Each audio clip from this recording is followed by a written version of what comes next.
Hey everyone, and welcome. Today, we're going to dive deep into something that's absolutely at the heart of any successful project, that crucial relationship between an expert and their client. It doesn't matter if you're the consultant, a freelancer, or the one doing the hiring. If you can master this dynamic, you're on the path to some amazing results. So, let's get into it. So, what do you think it is? What's that secret sauce? Is it about having the best technical skills, the biggest budget, a perfectly written project plan? And look, all that stuff matters for sure. But the one thing that really, truly makes or breaks a project is the quality of the relationship itself. You gotta think of it as this invisible engine that's driving absolutely everything forward. Now, to really wrap our heads around this, we have to understand that pretty much every engagement is it's a collision of two totally different worlds. We call them the consultant system and the client system. And the real challenge? It's all about getting these two systems to connect and actually work as one. And this, right here, lays out the core tension perfectly. On one side, you have the consultant system. It's external, it's temporary, and it's laser-focused on one single goal. But then you have the client system. That's internal, it's permanent, and it is tangled up in years of company culture, history, and, office politics. So, for example, a consultant might be pushing for a super fast software rollout to hit a deadline, right? Meanwhile, the internal team is freaking out about how this is going to disrupt a workflow that's been in place for 10 years. You see? They're operating from completely different planets. And there it is. That's the whole challenge in a nutshell. You've got two completely different cultures, two ways of seeing the world, and honestly, two different sets of priorities. But for the project to have any chance of succeeding, they have to align on that one shared goal. So the billion-dollar question is, how on earth do you build a bridge between these two worlds? Well, the answer is actually in the relationship itself. The relationship is the bridge. And we're not just talking about being friendly or grabbing coffee. This is a strategic structure, and it's built on some very specific and critical dimensions that have to connect the consultant's world to the client's. Okay, if you remember one thing from this whole explainer, let it be this. The relationship is the work. I'll say it again, the relationship is the work. Managing the project is managing the relationship. This isn't some soft skill that's nice to have. No way. It is the central, number one, primary task.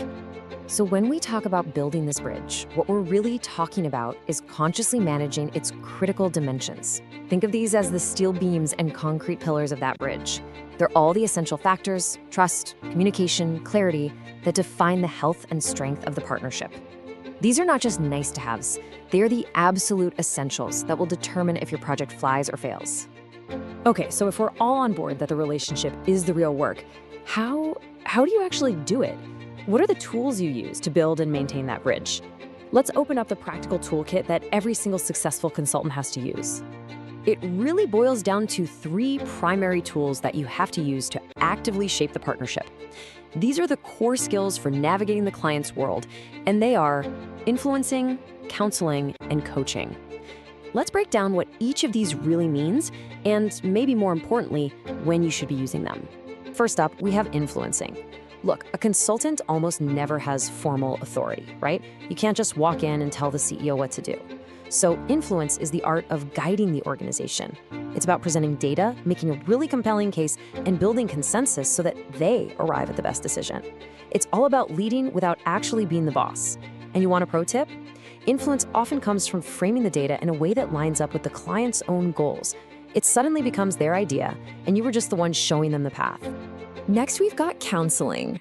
Now, hold on, we're not talking about therapy here, but it definitely uses some similar principles. It's all about creating a safe space for the client to talk through and explore their challenges. Maybe there's a key manager who's really resisting a change.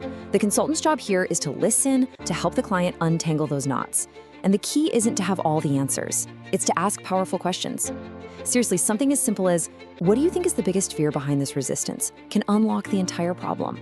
And finally, there's coaching. This is all about empowerment. A truly great consultant doesn't just solve a problem and leave.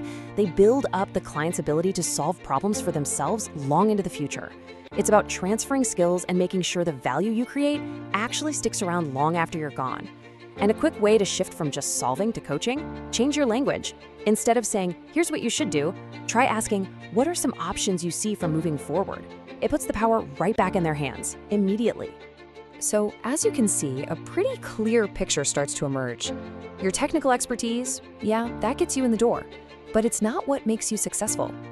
To be truly, deeply effective, you have to become a kind of relationship architect, mastering this whole dynamic, understanding the two systems, skillfully using these tools. That's what separates the good from the truly great. And that brings us to a final question for you. It doesn't matter if you're the consultant or the client. Just think about this toolkit for a second. Are you naturally better at influencing, at counseling, or at coaching? And maybe more importantly, which tool in your own kit do you think needs a little sharpening to build even stronger, more successful partnerships?